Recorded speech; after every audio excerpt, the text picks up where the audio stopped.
session for this particular Trio Summit, Fall 2020. If you missed the first summit or the first part of this summit, you can definitely go back and watch it. I see a lot of people have already gone back and rewatched a lot of it. You can find that on our Facebook groups. You can find that on Twitter, on Periscope, and on YouTube. So a lot of people have been rewatching them right there. A couple people said they had some issues with their sound, and we totally get that. Please make sure that you are using some sort of headset whenever you're watching, because we can't always control the volume on your end. We can obviously control it on our end. And our end, it's all pretty level and it sounds really good. We also re-listen to the recording. So if you miss something, want to go back, it all sounds really great on the recording, so you can definitely go back there. But yeah, check your sound settings on your computer. Check it on actually whatever platform you're on, Twitter, Facebook, YouTube, and then obviously definitely probably want to use a headset. It's going to be really helpful. And the last thing I'll talk about is our games. Some people had a lot of trouble getting on the games and things like that. We found that it's usually a little bit faster, at least this last round, to go ahead and use your mobile device for that. So you can do it on your mobile device. You can do it on the computer. So some folks were finding it a lot faster on their mobile devices because a lot of people were still playing, but it looks like only a few of you were having some issues. And if you're doing it on your mobile device, you're not competing with the internet and the computer and stuff like that. So that's something to kind of think about. So here's what we're going to talk about in session 2. Just as a reminder, we're going to go over the tools and calculators for everything to do with our program. That way, when you're talking to a customer and they have questions about any of the numbers and money involved, this is a great way to make sure that they completely understand that. We're going to go over our application and underwriting process. That way, if there's any questions, feel free to ask that. Next, we'll go over the transaction and closing process, right? That's obviously going to be very important for agents and lenders to fully understand that. Like I said before, in our initial training that you've taken, we've kind of done a more of a Reader's Digest sort of version, but you will be able to do the full version right now. And also, big announcement, number 2. We're going to have fun with this one. I think you're going to really like it. So please stick around. Please stick around for this big announcement, number 2, especially if you're an agent. Going to be really, really important for you. And then as always, games and prizes. So speaking of games and prizes, why don't we go ahead and start there? I'm going to bring out Emma again. Hey, Emma. Hi, guys. How's it going? Sick of me yet? How's it going? Not at all. And I know people were already being sent their gift cards that had already played the first time around. So I'm giving people kind of an opportunity to go ahead and log on, either download the app, do it on the computer. It's kahoot.it, right? We have 2 more games going on this session. Again, this is kahoot.it, and that Kahoot is KAHOOT.IT.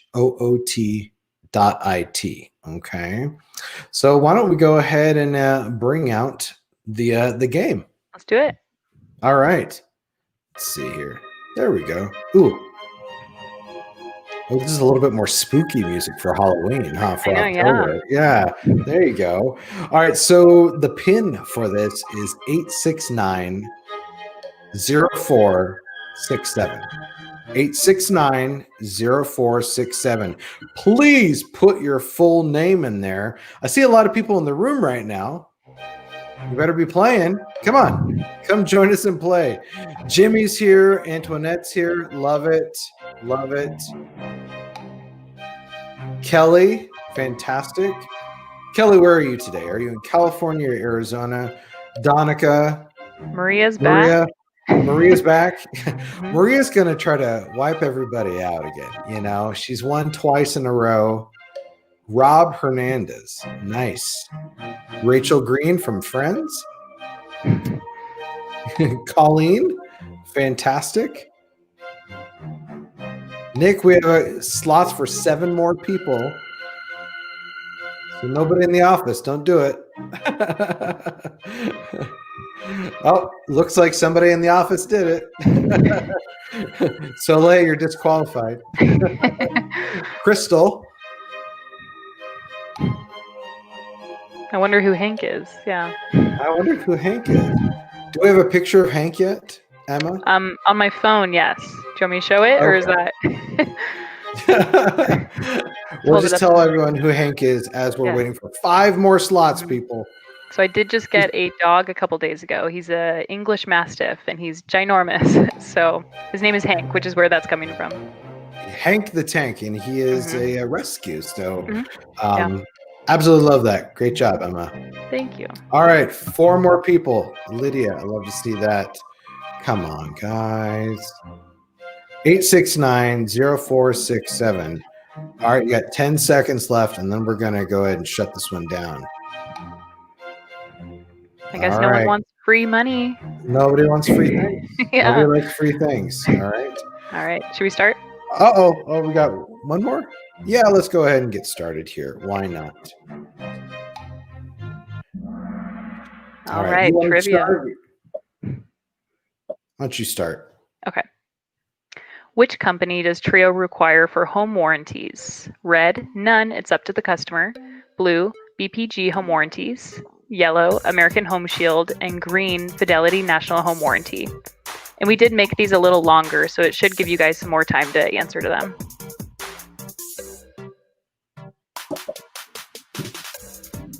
Okay. I'm going to do a quick cameo. There we go. Thank you. Okay. Taking that, please. All right. The correct answer, green, Fidelity National Home Warranty. That's correct. We like all our warranties through Fidelity National Home Warranty. Nick, taking a commanding lead. Oh, I like to see Karen in there. I know you had trouble last session, Karen. Love to see that in second place. Jenny as well. People are taking the tips. I love it. All right, let's go ahead and go to the next one. I think Nick got first last time, too. I think he did. Question number 2. Which company does Trio require for inspections? Red, none. It's up to the customer. Blue, BPG home inspections. Yellow, Entitled Direct. And green, Fidelity National Inspection. I feel like there's a trick in here somewhere. But as you can see, we've also extended the time for 30 seconds, giving people a little bit more time for this.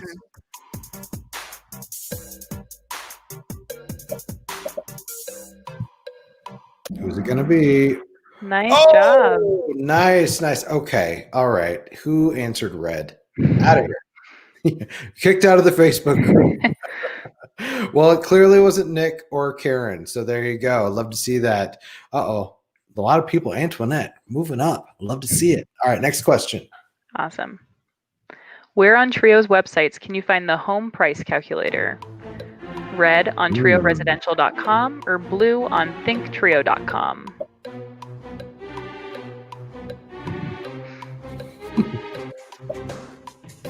This is really hurried music, isn't it? I know, yeah. It's kind of stressing me out. Yeah, it does stress me out, you know.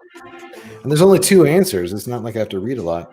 Mm. But it does kind of bring me back to my SAT days, and I definitely don't want to revisit that. Traumatic time. I know, right? Oh, okay. Looks like he's very close there, but the answer is ThinkTrio.com. And don't worry, we will go over those in here in just a little bit. Oh, Jenny took the lead. Lorraine, Nick, what's going on, man? You're super close, though. You're super close. All right, let's go to the next question. Question number 4.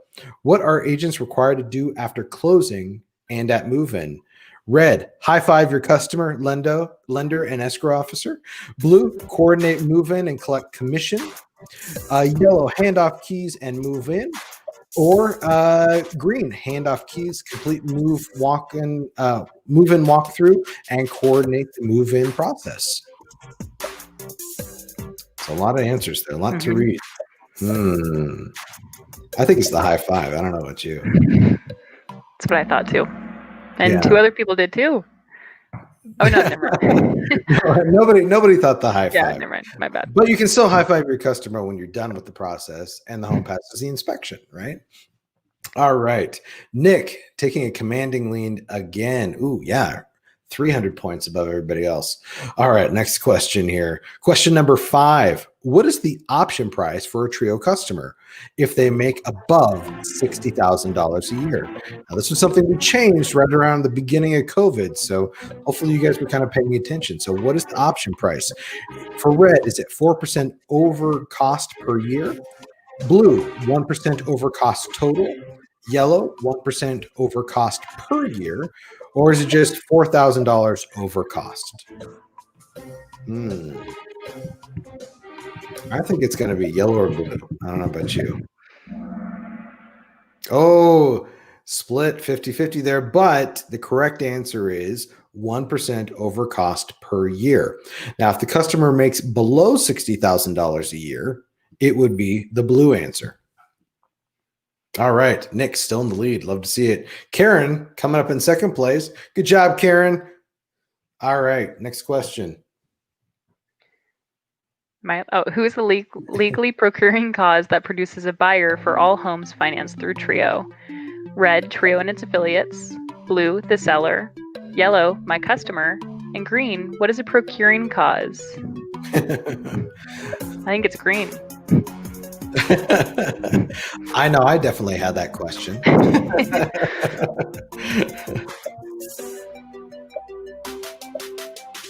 What's it gonna be, folks?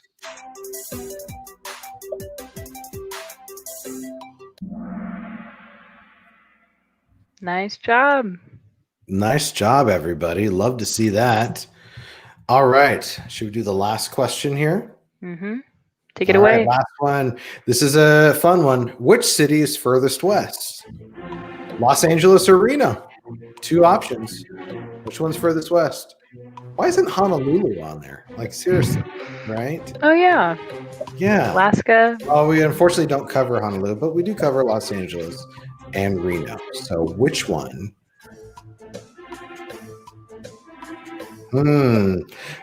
People are checking their maps right now. That's why I had to put a map on there that didn't necessarily have the cities on there. But all right, time is up. The correct answer is actually Reno. Yes, 11 of you got it incorrect, but 3 of you got it correct. Correct answers. Yeah, because California kind of swoops around like that. So Reno is actually furthest west. All right, Karen, great job. Love that.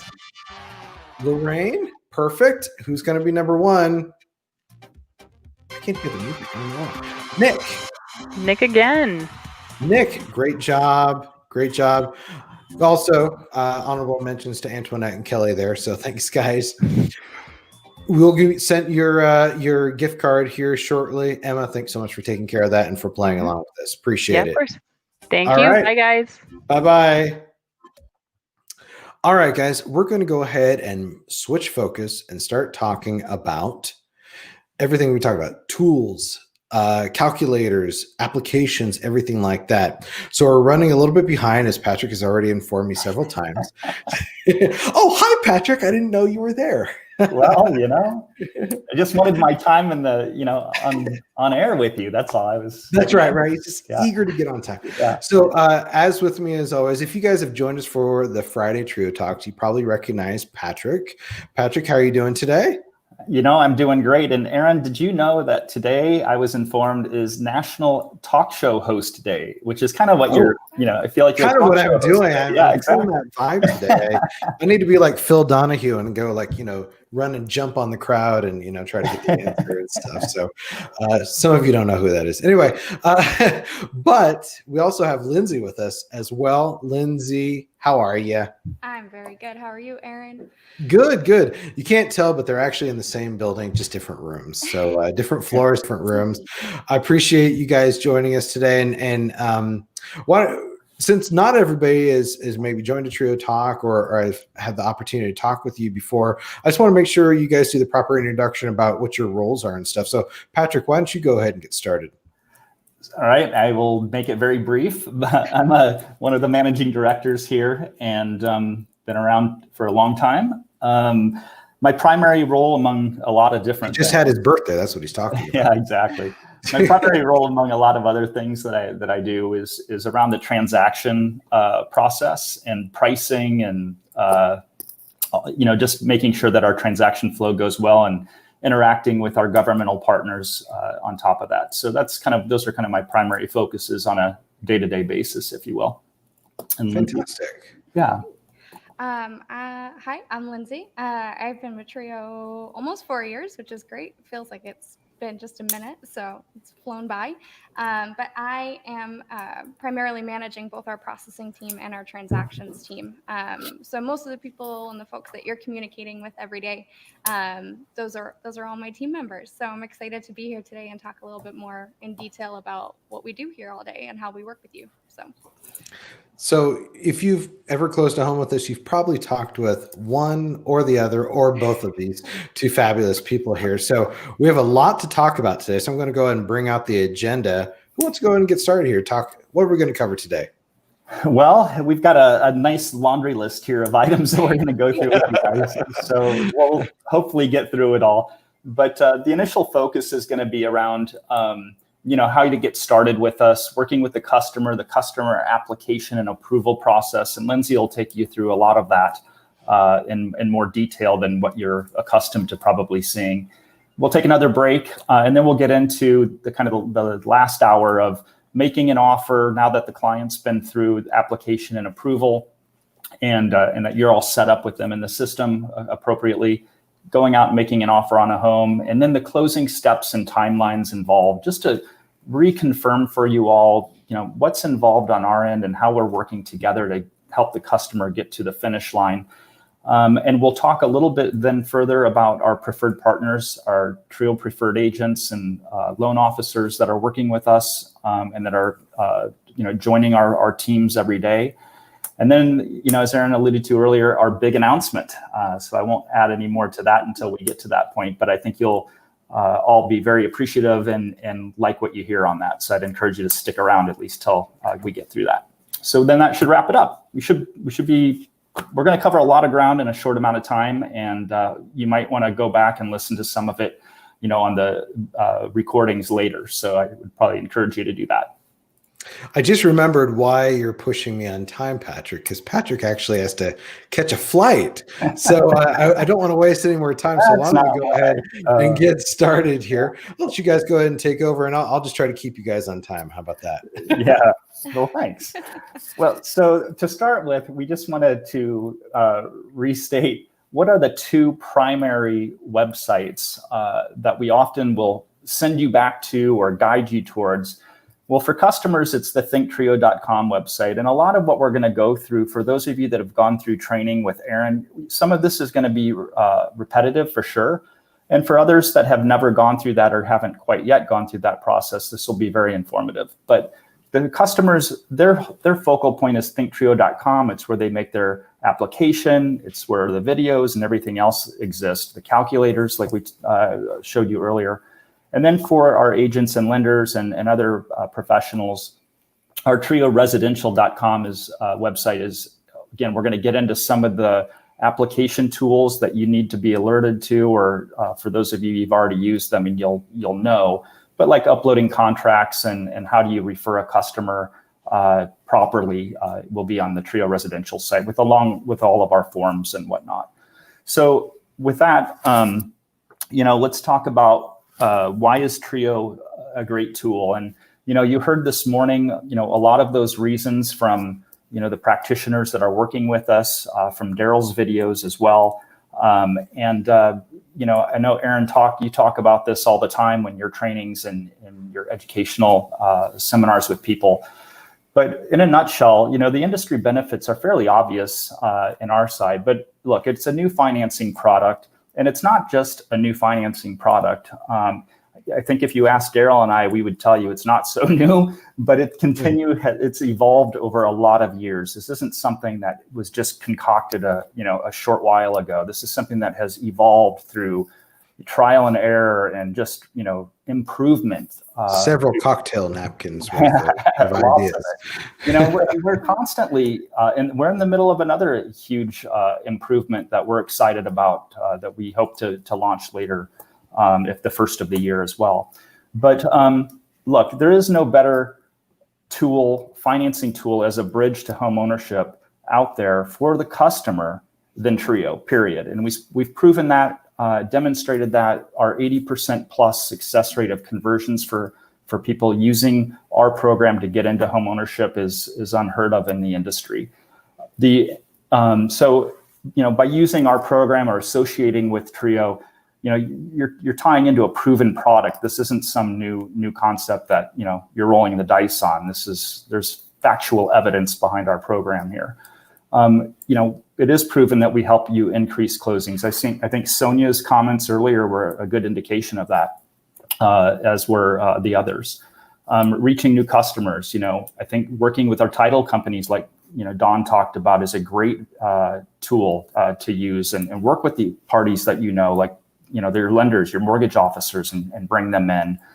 And then, creating more transactions, of course, solving problems.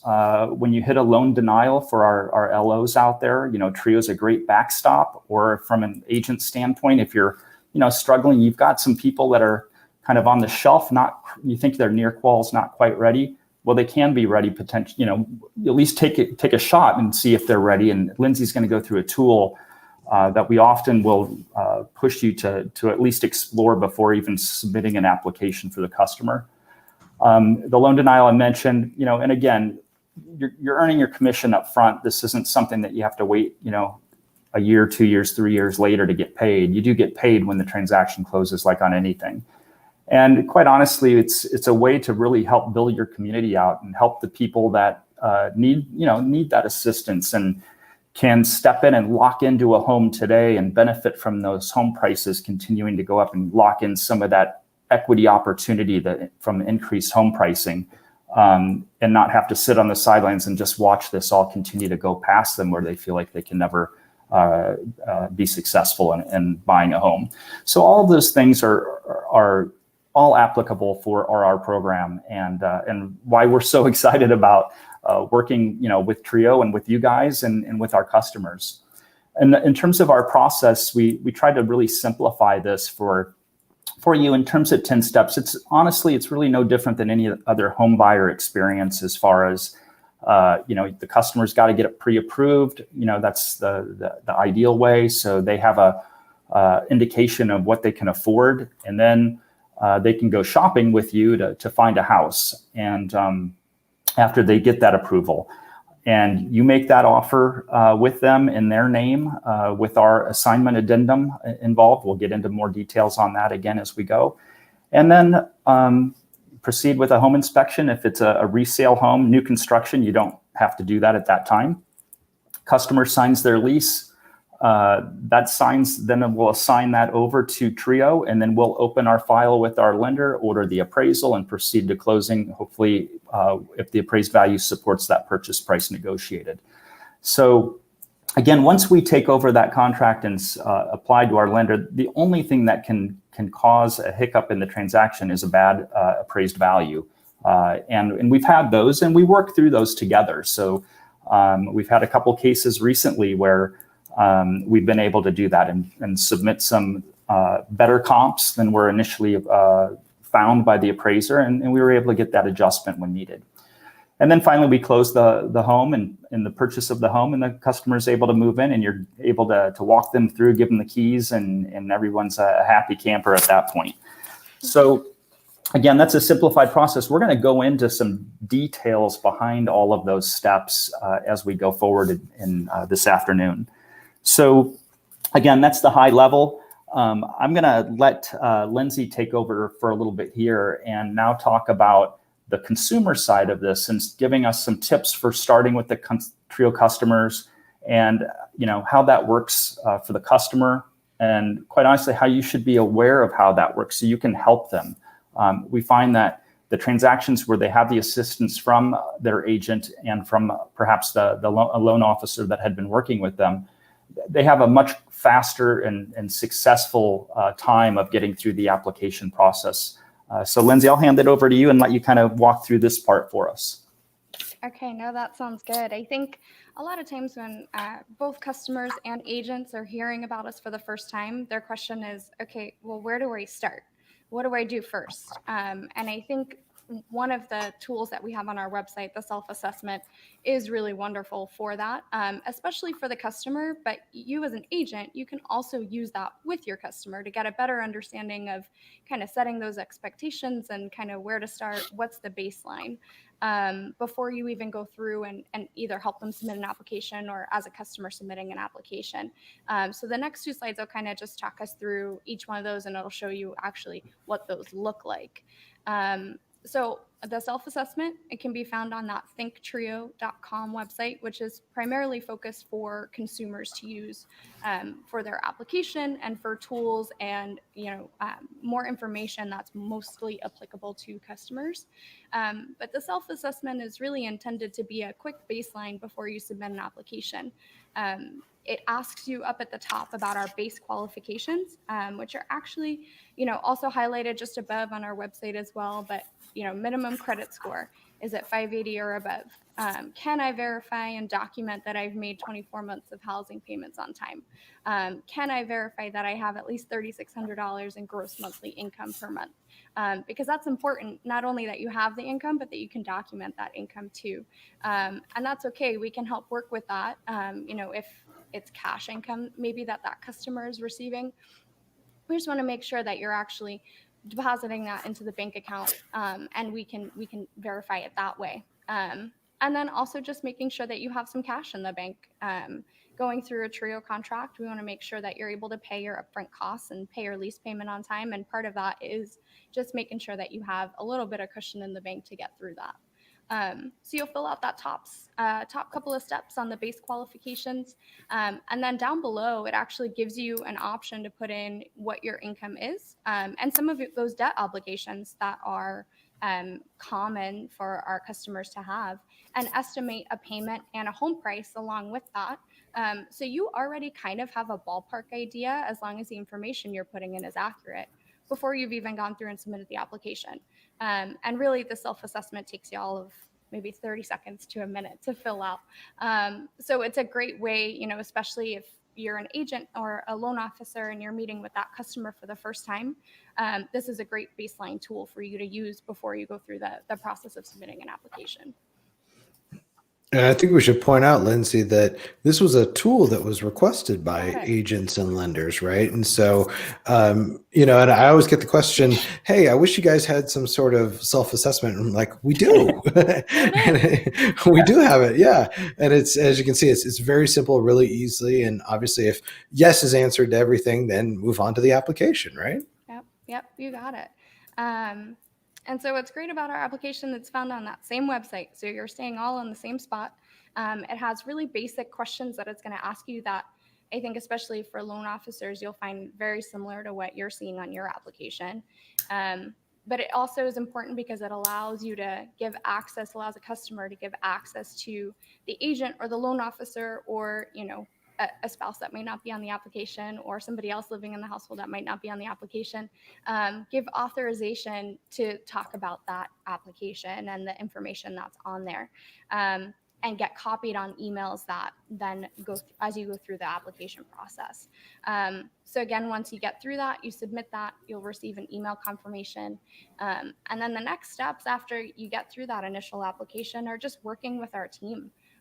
Working with our processing team to complete your underwriting, making sure those items that you stated on your application are documented and provided to us so that we can confirm we have a good understanding of what your situation is and we're best able to help you. So I did actually today want to show what our application looks like, because I know that, as an agent or as a loan officer, you might not know. So we'll actually walk through that here. And it might be a little small for you to see, but on this first spot, I did want to highlight that the basic questions where you start out with are, where do you want to live and when do you want to move in? So number one. The second section we ask about is how you heard about us. And I've pulled that out and kind of highlighted that here for you. This is really important for agents and loan officers to know, that this is in the customer application. So we actually ask them, as a second question they get asked, is, are you working with somebody and do you want to give permission to that person to talk about your application and talk about your underwriting and have access and be able to help you? And what's great about the customer filling that in this section is that then, like I said before, they get copied on that confirmation email that contains that critical ID number that's going to follow that customer all through their process and help you be able to do things like submit in your referral, upload a contract for that customer, and just general know-how and be involved in the process. So again, that's the second question we ask.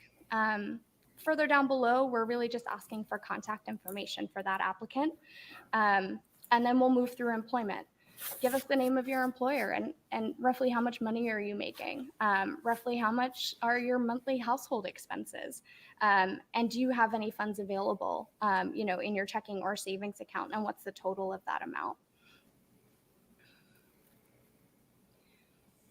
This final page, which can you believe we're already at the end of the application, is asking you, do you already have a property picked out?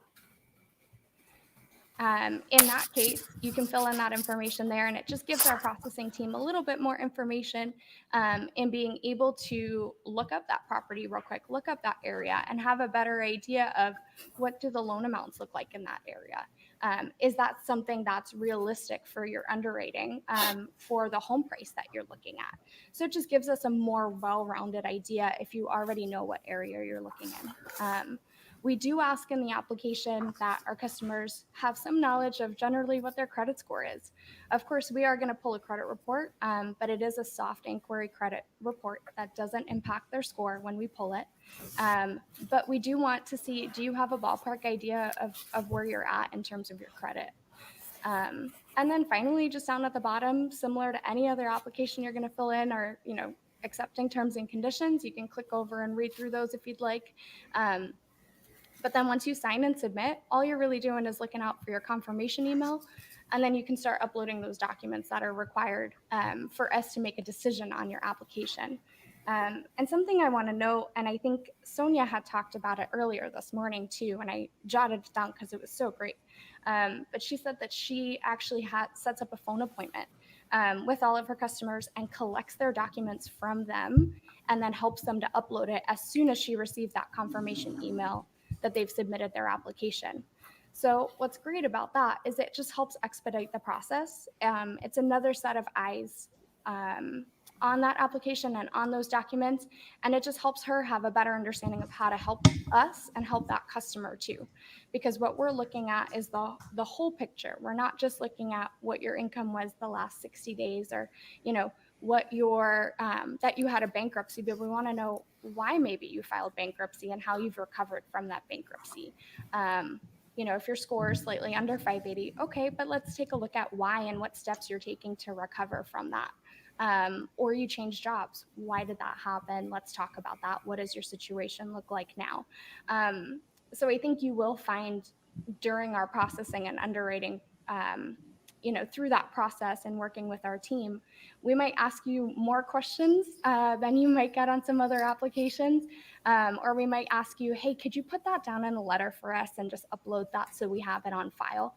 And it's really all just because we want to make sure that we know best how to help you. We want to understand your history, understand what you've been through, and know if we're the best tool and the best fit for your family and how we can make that work for you. And so I think, Lindsay, just to add to that, one of the most important things is, look, this is a two-way communication, if not three-way, with the customer as well, right? So to the extent we have the support and we're all working on the same team, which we are in this process, we really can expedite the timing of a transaction if we're effectively communicating, especially during this phase of it. So just to keep that in mind, we're not just doing this for the sake of doing it. We're doing it for the sake and the benefit of the customer, and where our agents can help with that, it really does speed things up and make it go smoother. So, yeah. Hey, Lindsay, you made a comment about how short this application is. That's a recent change, right? Yeah. So it was, our application was maybe a little bit more than double as long. And, asked you for a lot more detailed information in terms of, name your employer, but who was your employer before then and before then too. And it talked about, more information about your housing and contact information and stuff that you wouldn't necessarily just have on hand if you sat down to fill out an application or know off the top of your head. And so what we've done on that application is really trimmed it down to be pretty basic for things that you likely either just know, or you can pull it up in your phone real quick and you can fill in that information. And it's a little bit more, of course, mobile friendly too, so that you don't have to be sitting at a desktop in order to get through it. You can do it real quick on your phone, takes you just a couple minutes. And then we do. And you can do that on the website as well, mobile website, as well as the app, right? You got it. Yep. That's fantastic. Yeah. So, it's such a cleaner application, much easier, but still provides us with all the information that we obviously need, right? Which is great.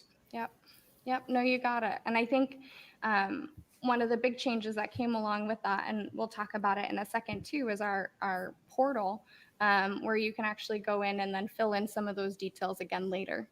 So you can constantly be giving us more information as needed, but at least to get that initial application started and get us started working on it, it's really quick. So great. So once you get through that confirmation email, you'll have an ID and you'll be able to use that ID to go ahead and set up a login to gain access to your customer portal. And what's great is you can view your status there. You can view a list of the documents that we require, which in general are pretty simple: W-2, pay stubs, bank statements, tax return, very basic information that we'll ask you for. You can control your authorizations there. So if you did on your application put in that you want somebody to have access to your application and thus be able to talk with them, and if at any point that changes, you can update that right in your portal. You can also authorize a new person within your portal. So it's great. It gives you access to do that without even needing to contact us. Also in that portal are a couple of really important videos that we'll ask you to watch before you sign your lease. They talk about, how to care for your home. There's a review of our lease agreement that you'll watch before you actually sign it so that you're prepared for that appointment. And several other videos that just talk about how to be the most successful in the TRIO program as you're going through. So you never lose access to that portal. You have it the whole time. And what we're working on right now is to have that same portal also include access to maintenance and also payment as you work through your whole lease term. This is fantastic because I often get the question, Lindsay, about, well, what sort of information does the customer get after they fill out the application and right? And it's all right there. It's all in one place. They can access it. They can go back and watch those videos if they want to. They can go back and reread that information if they want to. So we're really trying to, obviously it's already customer friendly. We're trying to make it even more customer friendly and provide all the information right there, which is really fantastic. This looks great. Yeah, this is super helpful, especially since our agents, they don't see this portion of our system because they're not the customer in this case, right? So, but it's important information for them to know to help guide the customer when they have questions, at least have some answers for them. So.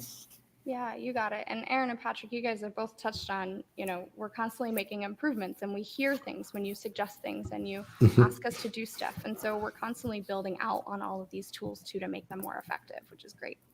Your suggestions are really invaluable. And a lot of that's come from our TRIO talks and just conversations with myself and agents and Patrick and agents and Lindsay with agents. So please keep those coming because we do want to make this streamlined and as quick and easy as possible for everybody involved. Yeah, no, you got it. So a couple things that we've talked about just briefly, but I just want to circle back to the release and the referral. And I know Aaron talks about these quite a bit in his trainings as well.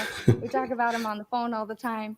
But the release for information, customer has the ability to make sure that their agent, their loan officer, whoever they feel needs access to their application and needs access to be able to help them more easily they can do that, number one, in their application. They can also log into their portal or fill out the release form on our website without even logging in at any point to update that.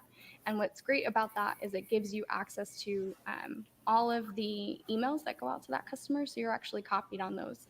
And you can keep on track with everything that's happening with that application and with that transaction as it moves forward. Next step, we also have the referral, which is really important. So what's great about submitting in that release during the application is that you're immediately copied on that email confirmation that has their unique ID. And that unique ID connects so many things in our system and connects you to the customer in so many different ways. And you'll need it in a couple different ways as you go through the process. So it's great. You go in to trioresidential.com and you use that customer ID and their full name that they submitted their application with to go ahead and fill out that referral. And this is both for customers on real estate agents and also their loan officers.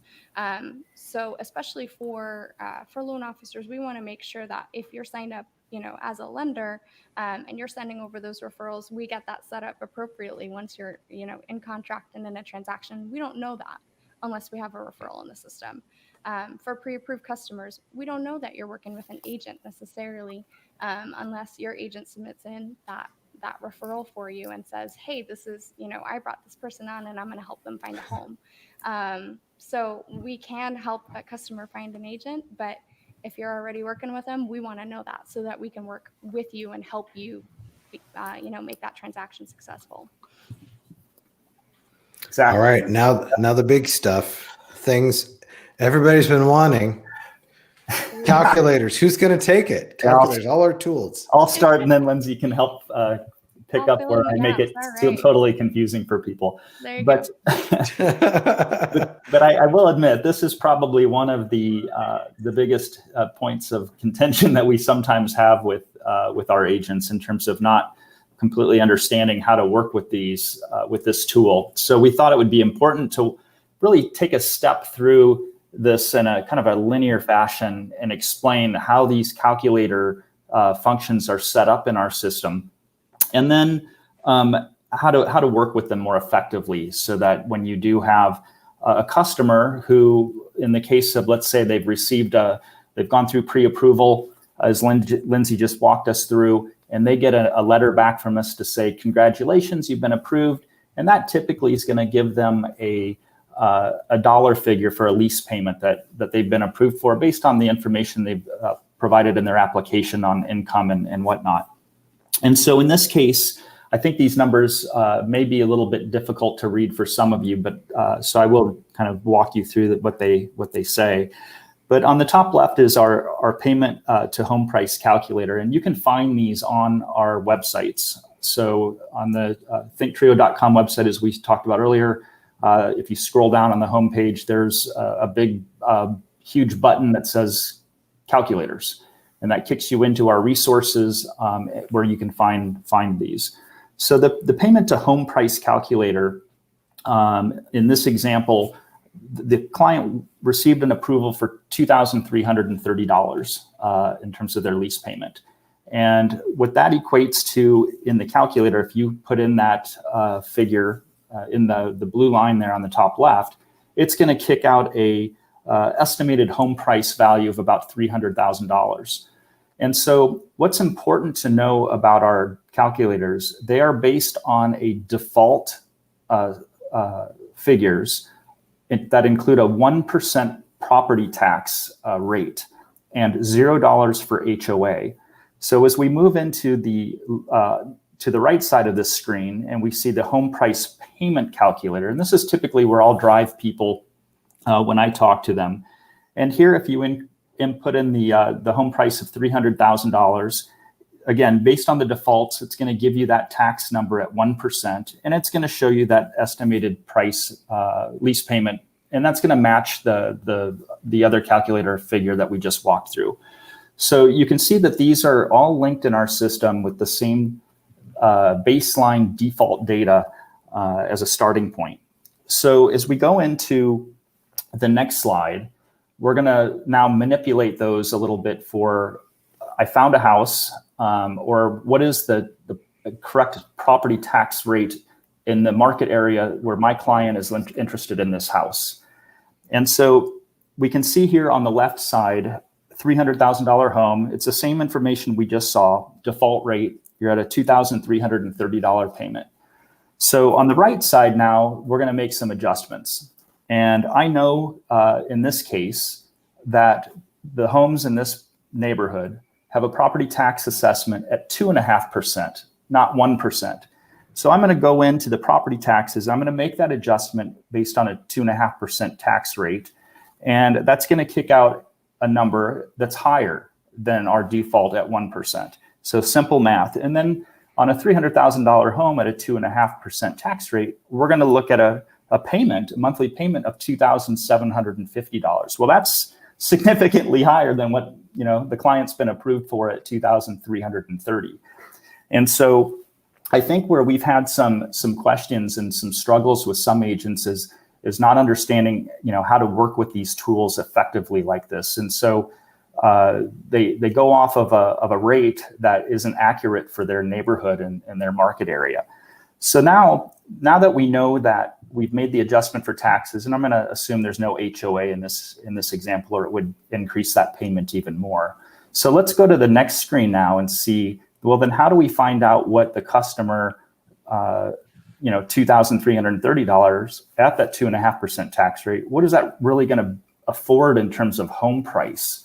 And so we can see that on this screen where, again, the left side just carries forward that same information to show you at $300,000, 2.5%, $2,750. And now on the right side, we're going to have to make an adjustment on our own on the price to back into what the $2,330 will afford on a home price. Again, using a 2.5% property tax rate in this example. And so we see that equates to a $246,000 home price. Well, again, that's the impact of property taxes on your payment in terms of what a person can afford in terms of home price. And this is super important to understand. And I know that all of you do understand it, but in terms of if you're going to work with our calculators, this is how you need to be aware of how to make those work for you when you're trying to help a client and understand and prepare some research on what homes are available in this area. So you're taking them to the right houses, not the wrong houses, only to disappoint them. And one of the things that we're going to highlight here for you is a trick. So if you're in a bind or you don't still know how to work with our calculators, which I think they're pretty straightforward, having just walked you through it, there's kind of a trick that you could use.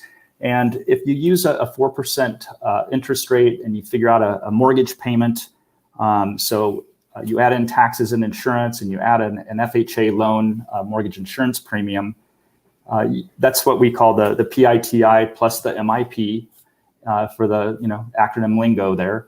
And then if you do a multiplier of 1.08 and add another $140, you're going to come out with a pretty solid estimate in terms of payment for the customer. So again, just kind of a trick on the back of an envelope, if you will, or if you have your HP calculator handy and you're trying to figure this stuff out on the fly, or even build it into an Excel model for yourself. So again, our calculators do all of this. That just little trick just provides you another access point to try to figure it out on your own. So Aaron or Lindsay, I don't know if you have anything you want to add to that, but I think that is pretty straightforward in terms of, walking you through the calculators, how they're designed on our end with the default, and then how you're able to manipulate that to really make it work more exact for you and your customer as you're trying to find houses that are appropriate priced. So yeah. Who thought it was a good idea to do math on a Friday afternoon? I mean, really, this is a lot of math. Did you see me drinking my coffee? I'm like, I was going to come on with like Post-its all over me. Like, I'm confused. What's going on? No, it's a lot of math, right? It's a lot of math. It's actually, yeah. There is, but this is pretty simple. Yeah, and I think once you figure it out, I think it looks and sounds a lot more scary before you actually use it and try it and see how it comes together. So I think one of the points I think we made on one of the slides is test a range of numbers, try different numbers, make sure you're looking at the actual property information and kind of getting a feel for how that all comes together before you even take your customer shopping, so that you are setting the right expectations and you're setting everybody up for success. But I wanted to note too that these calculators are also available on our mobile app. So you don't need to be near your computer in order to use them. You can, once you've gotten comfortable with them, you can go ahead and use that while you're out shopping, plug in that information or pull up a Zillow or Redfin listing, and you can just plug in that information right there and see what that payment might be. So it's a great tool to have downloaded onto your mobile device.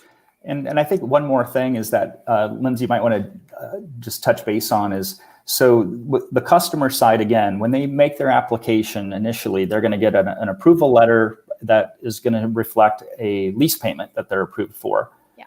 And then typically a little bit later in the process, they're going to receive a letter, basically what we'll call a loan letter, but a payment estimate, if you will, a home price estimate, if you will, based off of that payment. But again, that's going to be reflective of our default rates of 1%. So you have to take that into account as the representing the client and as an agent and understanding what does that really mean. So that, again, we felt that was a really important topic for us to address today in further detail than we've maybe done before. We have time for in some of our other sessions. So hopefully that's helpful. Yeah, no, you got it. And then on that loan letter, we do ask you always, as an agent, request that over to us. What's the price point you're looking at for that loan letter? Is it the amount that they're approved for? Are you shopping in a different kind of price point? Have you already written an offer and you want it for that specific price point? So what's great too is to use these calculators and use these tools before you're even asking for a loan letter, so that you can get a better idea of what kind of offer you're going to be submitting and ask for an appropriate loan letter for that. We actually have a question here from Facebook user 123. When figuring out the payment, are you basing on loan amount or sales amount? Got it. So all of our calculators are actually working off of a purchase price. They're working off the home purchase price. But our payment structure is actually more based on the gross capitalized costs, right, Patrick, of what it actually takes Trio to buy that house, which is essentially very similar. But it's great. We'll talk a little bit later more about how the seller credit that we ask for and the 3% concession, how that factors in and really benefits the customer in keeping their costs low, which also helps keep their option price and the lease payment a little bit lower too. So it all kind of comes together, but our calculators are based off of the purchase price. That's great. Well, you guys must have been doing awesome, because that's the only question. Well, that's good. And we're right. Everybody knows everything. You can go home. And we were right on time, as a matter of fact. So we are right on time. Yeah. So you guys want to play a quick little game, just as a quick little between thing? Break it up here. All right. Yeah. Folks, you know the drill. Go to kahoot.it, right? Pretty easy. This one, it's just going to take, I guess, maybe more skill than anything, but you don't have to know any sort of knowledge, but you can join on your mobile device. You can join on the computer, kahoot.it, and you want to obviously put in this number, and please put your full name in there, right? Because that way we can go ahead and send you that gift card. The PIN number is 1925175. Are we going to get people? We haven't lost anybody. No, it's still a very full room of people in there. So hopefully you're going to be coming. Oh, there we go. There's our regulars. Antoinette, Lorraine, love to see that. Is Marie going to do a clean sweep here and, do it again? Let's see. Jalen, Luanda, fantastic. There's Allison. How are you? Rob. That boom, boom, boom, boom. They could start popping in. I guess I should turn on the music a little bit, huh? I'm gonna wait till there's 19, and then I'm gonna add my name real quick. Oh, jeez. Yeah, but you're not if Soleil doesn't do it first, so is that music too loud or is that good? Oh, sounds great. Is it good? Okay. All right, we have spots for a few more people. Colleen, Robin. This is so fun. So many of these names look familiar. It's awesome. Yeah. Working with this. I wish it had their pictures too, right? So remember, if you are asking questions on Facebook, you just need to give StreamYard permission, and that way we know who's asking the questions. Otherwise, it comes up as just Facebook user, right? So, all right, 2 more slots here. We have Donica, Sharon, Robin. A lot of people. Come on, 2 more slots. Who's it going to be? Nobody? Should we just go ahead and start? So this one's pretty easy here. So why don't we, people are saying there's a huge delay in timing. So let's give people just an extra second here. Yeah. Oh, Terry, fantastic. Terry, and Linda. All right, we are closed. Let's go ahead and get started here. Oh, guess how many? It's just one question. You get one opportunity. How many trio triangles are there in this trio logo? Red, 1,053. Blue, 3,111. Yellow, 2,449. Or green, 1,845. I want to give a shout out to Emma, who designed this and counted each of those triangles. So thank you so much, Emma. All right, got 5 more seconds. Come on, people. Who's going to answer? Okay. Nobody got it. Nobody got it. Nobody. The correct answer, I know it's kind of hard to tell, but it's 2,449. All right. That's all we have for today on that. So let's get back to what we were talking about, shall we? Give me just 1 second to go ahead and adjust things here real quick. Why don't you do a random, draw a name out of a hat from the people that, were competing on that? We could definitely do that. We should definitely do that. All right. All right. Give us 1 second here. So when last we met, right? It sounds like one of those Previously on Trio. Yeah, previously on Trio. All right, let's talk about making an offer. So now that we've gotten a pre-approval and we've figured out our price point and all that good stuff, it's time for the exciting stuff, and that's going shopping for a house and finding the house of our dreams to make an offer. So again, same process as you are accustomed to doing on any transaction. Again, Trio is a financing for that transaction, right? So, so we thought it would be a good idea just to kind of walk through this again and just make sure we're all on the same page. Again, the resources under trioresidential.com provide you with the guidelines, if you will, for this if you ever forget. But first of all, looking for qualifying homes that are within the price point of what the customer's been approved for. Again, we are using an FHA loan, so we are tied to the FHA loan limit in those market areas, and Trio will finance up to 3% over that FHA loan limit in terms of home price. But anything higher than that, then the customer would need to cover out of pocket on their own. So they can purchase a more expensive home, but they just have to be able to have the capacity to pay for that extra cost, if you will. So qualifying homes also, we've had some, as things continue to expand with our program, we're getting some interest, in some, further out areas. Our guidelines do say within a 50-mile radius of an urban center. And so we do have some flexibility around that as long as we can get qualified service providers to work with those communities that may, be a little bit further than that. So it's not a hard and fast rule, but it is something that we put into our guidelines. I know in the past we had some original kind of terms, if you will, that were really focused on new construction and homes that have been rehabbed within the last 10 years. And while we still love those homes, that's not those are not rules in our program. Our program is open for all houses.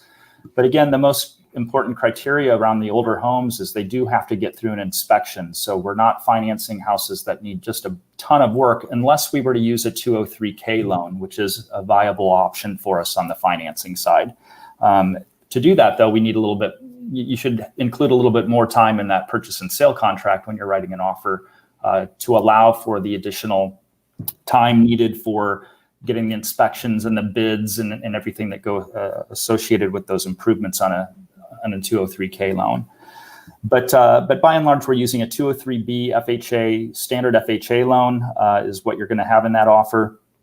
You need to make sure that the TRIO assignment addendum or language around the TRIO assignment is included in your offer. The assignment addendum, again, is found on our TRIO residential resources site. The FHA mortgage contingency, this one's a really important one. You know, we do talk a lot about Fidelity and some other title companies as, you know, our partner title companies, but it's really important to put down and work with a title and escrow company that is familiar with our program. We have escrow guidelines for new entities that maybe haven't worked with our program before that we send out to them when we learn that there's a title company that hasn't worked with us before in an area. And we ask them to actually sign a form that specifies the guidelines that we require of them. Since we do mail away signings, we have time process involved in that, and we want to make sure that that title and escrow is aware and familiar early in the process, not by the time we're ready to go and get docs signed and everything, and that can be a problem. So it's important when you're writing the offer and constructing the offer that you take that into account. The home warranty as well is also a factor. Typically, we see those are covered by the seller in the offers. And then the 30 days plus for closing is what we put into this slide today. You'll see on some of our language and literature that will say 30 to 45 days. Our standard kind of timing, if you look at the history of an FHA loan closing, is typically within that 30 to 45 days. If it's new construction and it gets delayed, then obviously that can go out well past 45 days if it's still in the process of getting C of O and being built.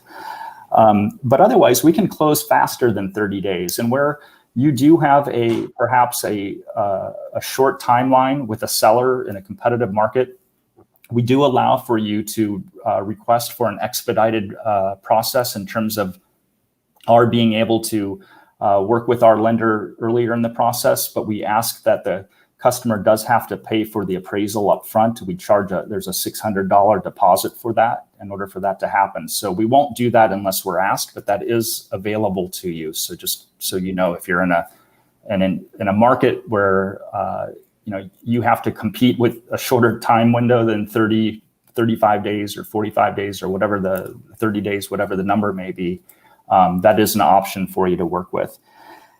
And then lastly, probably the biggest issue in some of the markets right now where it's just super competitive is our closing cost piece. And so I think sometimes there's a little confusion around that. So what we train and what we talk to everyone about is we do have a 3% closing cost element to our financing. And so that is a customer responsibility. But what we do is we ask for you to try to get that 3% cost through a seller concession so that the customer doesn't have to come up with that money out of their own pocket to close. And so while generally that's very available in the marketplaces, in some places like Phoenix right now, I know that's really difficult to get because the market's so hot.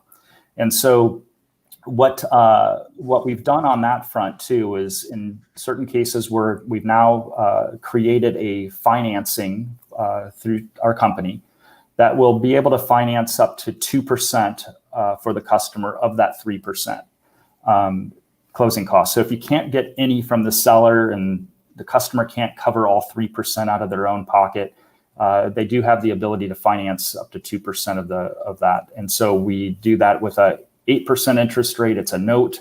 It doesn't count against their payment, what they've been approved for. And it is over a 3-year term. So it does add an additional, monthly cost to their payment, to their housing payment, if they do that. So ideally they don't need to use it, but we did create that as a further help for customers that are maybe short on the cash, but can afford that extra payment in their monthly payment. Lindsay, I don't know if you had anything to add to that or not, but. Yeah, so how we actually end up setting that up too, just to give you a little better idea about it, is we have a promissory note that is set up with their lease signing for the customer to sign then for that financing. But how it'll appear in their ledger and during their lease term is it'll just be, tacked on to their lease payment and the monthly payment that they make to us. So there's nothing else additional that they need to do for that. And what's great about that is that we're also not counting that payment against them for DTI. So if they're looking to finance, up to 2% of the closing costs, it's not going to drastically lower the amount of home and buying power that they have for the home. But we are going to look at their underwriting just to make sure that we're not overextending them by approving that financing. But that's a question we get quite a bit. So I did just want to clarify that. But I think just in general for making an offer, we get the question quite a bit from agents that are new to the program or haven't worked with us yet. And how do I make an offer? What forms do I use? Where do I find the agreement on your website? And there isn't one. You're just using your local forms. We're just financing the home for you, right? So you're using, if you're in Texas, your TREC forms. Sometimes builders do have their own set of forms that they require for you to use, and they'll set up that contract, and that's perfectly fine. But you're using your local forms. We don't have anything specific besides that assignment addendum that you'll find on our site. Right. And then again, I know unique to Arizona, because this is the only place that we have to deal with this too, that you'll also often need what they call the pre-qualification form with our lenders. So we provide that from Trio. And again, that's one of those things where, we're in our agreement with our lenders, we're providing that for you, for the customer. That's, a requirement in your offer process. But we haven't submitted that loan to our lender yet. So we ask that you keep those, questions at this phase still back directly with us as the financing party. So with that, I think the next question then becomes, how much money does my client need in terms? Before we go to that, Patrick, we actually have a lot of questions based on what we just talked about. So I want to bring them on up, if that's okay. Yeah. First one, can you build the whole new home? And I'm thinking they're meaning like a custom built home. And to be honest, this is a question we get quite a bit in the Facebook groups. And anytime I think of custom cabinets, custom cars, I think of expensive. So I'm just curious, what is the answer to this question? Yeah, we finance new construction all the time. In fact, we've got one example I can give you right now. The home's not going to be completed until next April 2021, and they've already been approved for Trio financing, and they're under contract with the builder. Happens to be Meritage Homes, a big national builder, and so there's a case right there where the house is still well under construction. Hadn't even started, I don't believe, when they had the lot initially. The one thing I'll tell you though that you have to be aware of, because we've run into this in the past, we haven't really seen it recently, but the flip rule is an issue with FHA lending. So if there is a house that's been rehabbed, you have to make sure that flipper, if you will, the owner, has owned that home for 90 days before they're going to be able to sell that. And so that sometimes is an issue that we've had to work around and manipulate the purchase contract accordingly around that timing. But yeah. We've got another great question here from Lawanda. Which Trio legal entity should I be using for an assignment addendum in the Houston market? Yeah, good question. So we do, on our assignment addendum, the designated buyer line is going to vary from market to market. So it's always a good idea to email us or call us and double check before you fill it out. But particularly for the Houston market, it's going to be IHFC Texas LLC. And we're happy to chat more about that, and feel free to email us about that too, and we can dive a little bit deeper into that too. Actually, Texas is easy. We only use one entity in the whole state of Texas, no matter where it's located: Dallas, Houston, San Antonio, you name it. But in California, for example, we have 2 different entities. In Arizona, we use 2 different entities, depending if you're in Pima County versus anywhere else in the state. In Nevada, we currently use 1 entity. So it varies from state to state. But Texas is an easy one. So you're covered there. Yeah. Lawanda, great question. Love your avatar too. That's really cute. I know, that is cool. Yeah. I like that. We have a couple more here.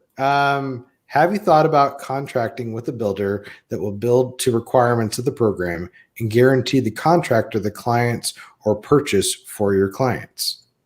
We, yes, I mean, we'll work with builders in fact, what we do with builders is what we'll do with them is we'll pre-price their product, and they can market the homes, just as they're marketing their development for sale, that it's been, TRIO financing eligible.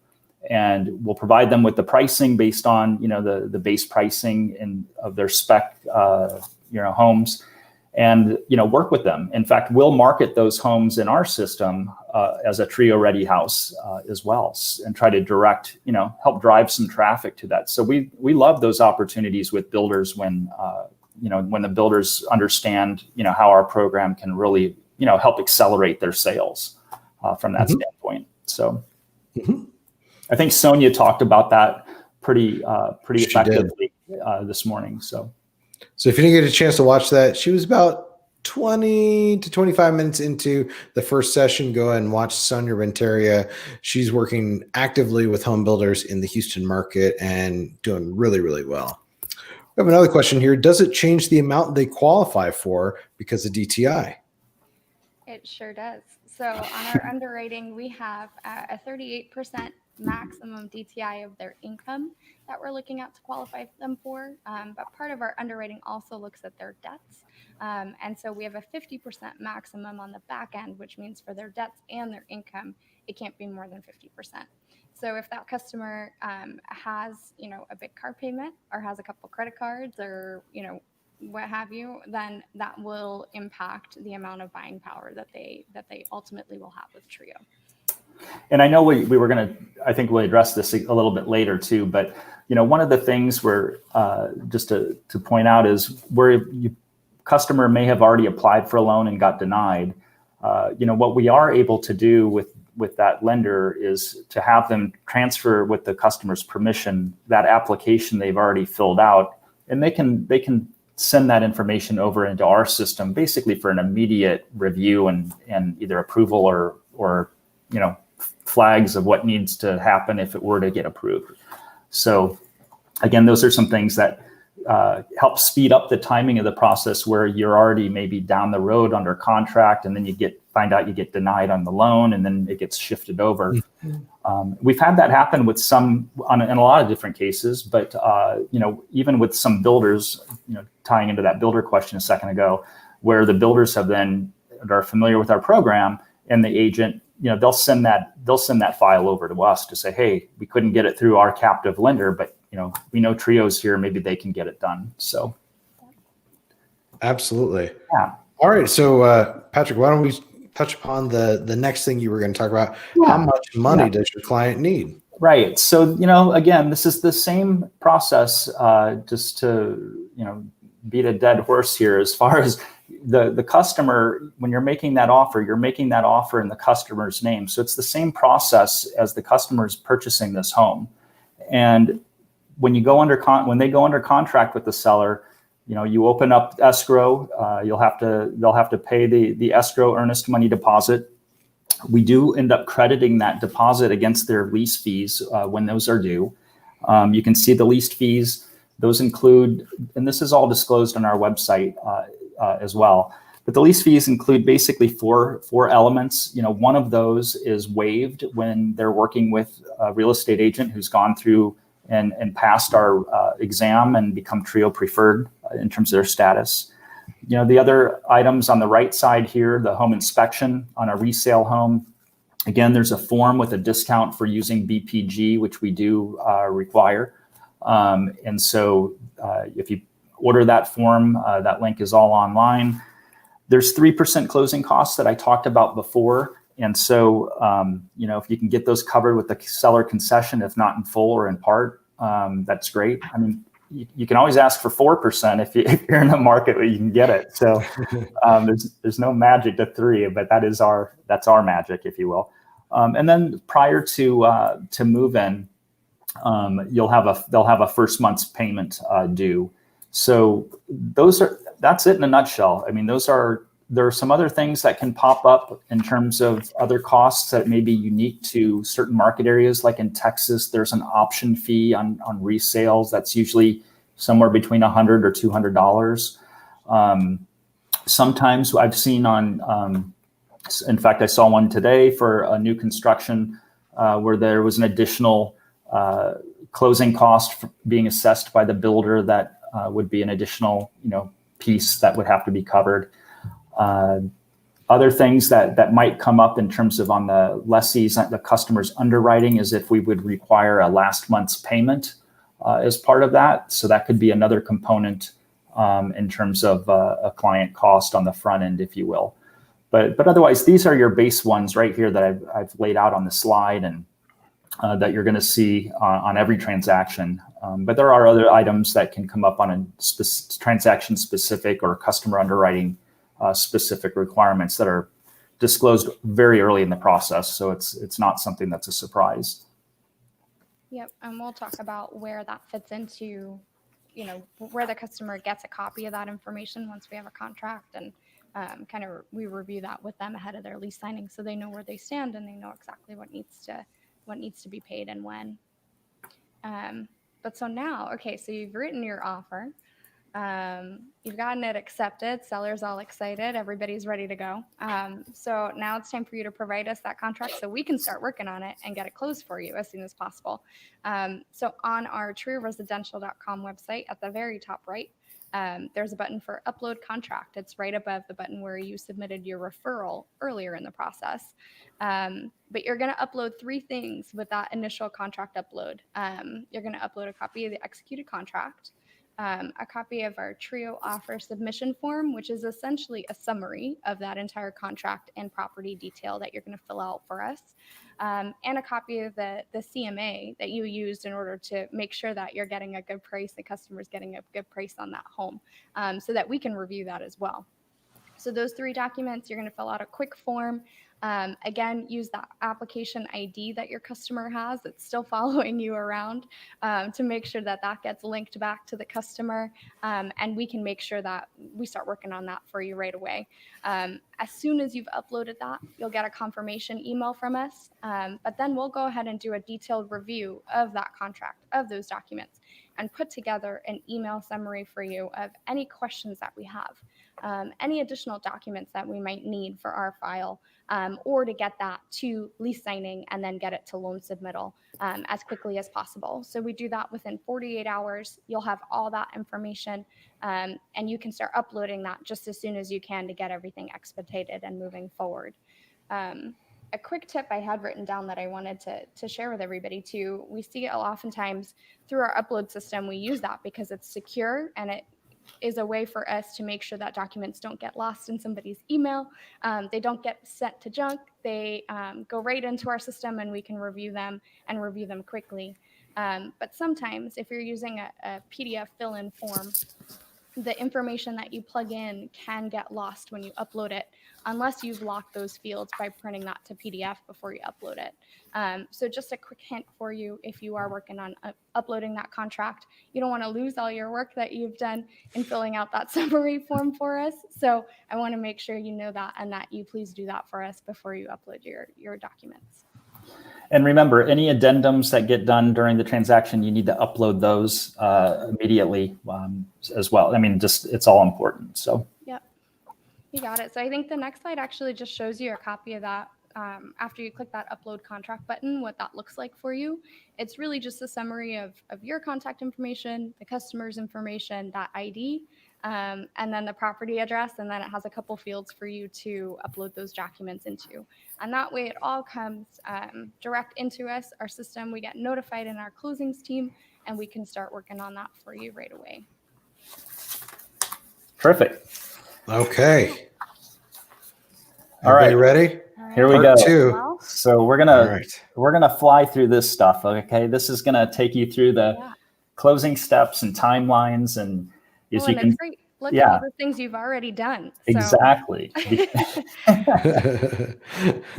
So Lindsay, what have they done so far? What have they done? Yeah. Customer has filled out their application and gotten pre-approved. Well, hold on real quick, guys. These closing steps and timeline This is found on our website. It sure is. Yeah. So if Also you on want to follow along, it's at trioresidential.com underneath the resources. I call it the 31 flavors, but it's our 31 points, and just to making sure it's a checklist to make sure everything's taken care of, right? And so that's what we're kind of going over right now. And that form has links to the forms and stuff. So it's a very It's really helpful. Yeah. Yeah. So I think, at this point, you've already gotten your customer registered in the system. They've gone through their application. They've been pre-approved. You've gone shopping. You've made sure that your referral is in the system, and you've talked to your broker about signing the broker fee agreement and uploaded that into our system. Gone through the training, made sure that you're really educated and ready to tackle a Trio transaction. And then you've got that offer made and accepted already from the seller. And you've already uploaded that into our system through that form we just showed you. So kind of now what's next? Now that you've done that. Now the clock's ticking. You're under contract. Exactly. Yeah. So we've broken this down now into weeks that you'll see on this next slide. And we purposely are going to show these as what happens traditionally during the first week or two, and then the second or third week and third and fourth week. So after we've gotten through, you're uploaded now the contract and everything. You've opened escrow, deposited the earnest money like we talked about earlier, confirmed the preliminary title report has been ordered, and ordered the inspection if it's a resale versus new construction. Through BPG. And so typically that BPG, if you were on our Trio Talks a week ago or a couple weeks ago now, I forget, Aaron, but BPG was on there, and they'll tell you, as they said in the Trio Talks, that they generally are turning those inspection reports back within 2 to 3 days typically, which is, I was impressed in that timing. So that's typically not a reason for a delay, although the appraisals have been a reason for delays more recently. But while the inspection period and that upload period, what we do on our side is then we're taking that information that you've submitted under the purchase and sale contract and the info on the property, and we're putting together our into our pricing model and creating the pricing for that home at that price and those negotiated components in that purchase and sale contract. And then we're providing the customer with a customer summary disclosure statement that breaks down their estimated lease payment and their estimated costs for signing their lease and getting to closing, and an estimated option price for them, as well as their home purchase assistance that they're earning through on-time monthly payments during their lease term. So they get all of that on from our preliminary pricing after you've submitted and uploaded your documents. So that's all happening within the next couple days of your uploading those documents into our system. And so it's really important that, like Lindsay said, that all of the information comes through clearly for us, and it just speeds up the process for us on our end. Yeah, and I think what's great to note on the slide too, for being in the home inspection period and why we choose to use BPG too, is that they put together a really thorough but really easy to read and understand report for us too. And we want to take a look at a copy of that home inspection report, get that uploaded into the system, and make sure that we are negotiating, you are negotiating some of those repairs with the seller, because ultimately it's going to help that customer move into a home that's, more move-in ready and things that they don't have to worry about throughout their lease term. And as they continue to live on in that home, make sure that those major items get taken care of for them. And we do offer a discount through BPG for using that too. So that's typically the first week. Sometimes it stretches into the second week of the transaction from the time you've uploaded it. So then what's happening, continuous from there, uploading the HOA docs. If there is an HOA, I know sometimes this can be a cause for delays where the homeowners associations can sometimes be pretty slow in turning those documents around, but sometimes different real estate firms and title companies may have copies of HOA docs on file already that can be used to help speed things up. So just keep that in mind. I can speak from experience on my own sale. I had 3 HOAs that I lived in, and then you're not just getting one CC&R, you're getting all of them, right? And that one of them was super quick, one of them was okay, and the other one had to keep calling, kept emailing. So it can take a little while. And typically the customer has to pay for that too. I mean, that's usually not just, most HOAs make you pay for those copies and that work to get completed. So from there, our processing team, as Lindsay talked about earlier, they're working in the background still with the customer, trying to get through all of the documentation or maybe some extra clarification and document collection. That's all happening during this period of time. Sometimes where there's delays there, then, this is where we need to work really closely with you, the agent, in terms of, helping to expedite this part of the process where we're maybe not getting any response or not least timely. So we get all of that in place, and we're clear on the inspection results, and if there was addendum needed, that's been executed and we're comfortable. So then we proceed to have the customer sign their lease. So we prepare the lease document for them. Usually there's a mobile notary involved that will schedule an appointment with the lessee and meet with them to have the lease signed. They'll deposit their lease fees through the portal. And then this is the time where we take through the assignment, we'll take over the purchase and sale contract, and then we'll submit that request to our lender to open up our loan file and to order the appraisal. So this is a really critical period of time in this week 2 to 3 typically. And the earlier we can make that happen, then hopefully the sooner we can get to closing. Again, the wild card lately has just been with the appraisals, right? There's horror stories as far as timing on appraisers, and they're getting reports back. And I know all of you who we've talked to, a lot of you about that, are sharing the same frustrations out there. Yeah, I was going to say, Patrick, we're hearing that from industry folks. Right. All over, not specific to Trio, not no, in a exactly. particular market. It's coming from everywhere. Mm-hmm. So then, Aaron, from here, we've signed our initial disclosures with our lender, and I think the most important thing to recognize with the agent is that when we take over the assignment of that contract, you're now representing us as the buyer. The customer is no longer the buyer, on the contract. It's Trio and our entity that we represent. So now we're working with you, our agent, representing us in the transaction. So that's that kind of crossover event is the assignment, if you will. And so in this, at this time, the appraisal hopefully has come back and it's clean.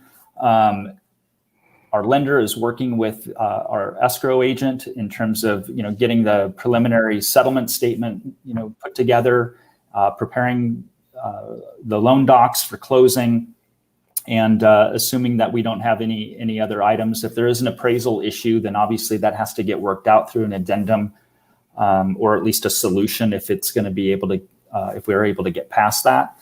Oftentimes I feel that, Lindsay, I would think you'd agree with me on this. I think that's, the more often than not, it's something that gets resolved. There are a few cases where it's been far off or it just can't get resolved.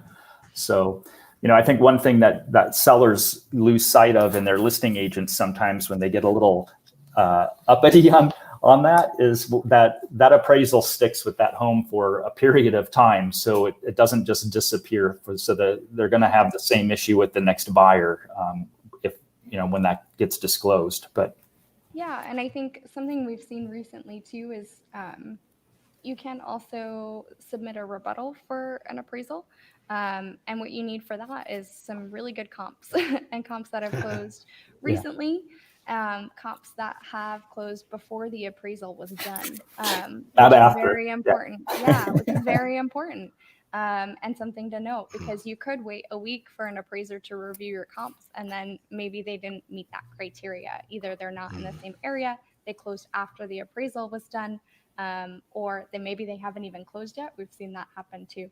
So we want to make sure that you're submitting good comps if you do have an appraisal issue, so that we can work through that as quickly as we possibly can with the lender.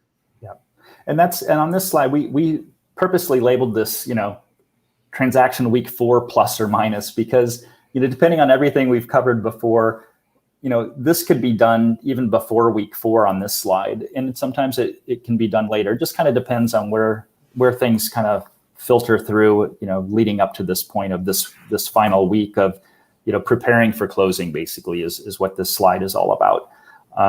What we end up doing is, once the lender and our escrow agent have prepared docs and confirmed the settlement statements and disclosures, we take a look and we review that to make sure the accuracy is there. And then what will happen is we'll schedule the closing. They'll submit to us electronically all of the loan docs. We print those on our end. We sign those. We have our notaries, documents get notarized, and then we'll drop those in a scan back to the escrow office to have them confirm that everything's looks good. And then we'll drop those files in an overnight back to the escrow agent for closing. And so we'll sign, for instance, on a Tuesday, for example, we overnight those back to the office for Wednesday morning delivery. We fund that Wednesday morning and they record that day. So that gives you some appreciation for the process on our end, and often, and why it's important to us of working with an escrow agency that is familiar with our program, like a Fidelity. So we fund and record, like I mentioned, and keys are ready, and we ask our agents to do a final walkthrough and make sure that if anything is, everything's ready for the customer, and they give the keys to the customer, and customer's able to move in. Escrow disperses commissions and fees, and we high fives are given. So, exactly. Yeah, definitely high fives. I think one of the common questions we get at this stage is, when does my customer have to schedule their appointment with escrow for closing? And I think what we want to just reiterate too is, at this point, their closing almost happened when they signed their lease and paid their funds to us, because then we've signed the assignment and now become the buyer on the contract. So at this point, we're handling that closing for them here in our office. We're signing those loan docs. We're making sure that funds get to escrow, and making sure that all of that gets done timely. So there is actually no closing for the customer to attend at that point, but we do stress the importance of making sure that there's a walkthrough done, making sure that they, of course, have an appointment to get their keys, because that's the most exciting part of it. So just to kind of answer that question, we seem to get quite a bit.